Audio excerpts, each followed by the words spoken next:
Maayong adlaw nyo da guys. So kuyugi day ko magpadagat.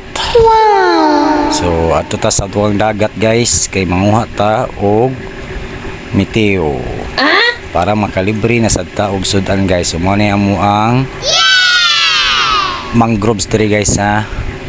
So mo ni siya guys ay magtapok-tapok ra siya guys. Mo ni siya mga miteo.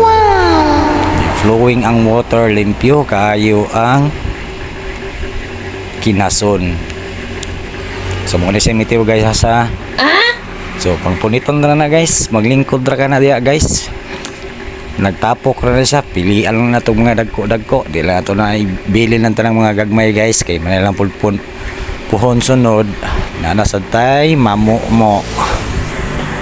So inanay ni diri sa probinsya guys no guys. Kung kugihan lang kamo adto og dagat, permanenteng libre imong sudan oy. So kay bakante man taron guys, dalikyat ta kadiyot. Kadiyot raw kay na guys, or kaabti og mga 30 minutes. 15 minutes so siguro ko diha guys. Igo ra kong galingkod nya punit. Punit wa jud kag munit og kanang bato guys. Ikaw man ani guys, ato na ni siyang limpihan nya ato ang langingon og usa ka gabi guys. So ato lang ni humbulan og tubig guys kay para makalibang siya.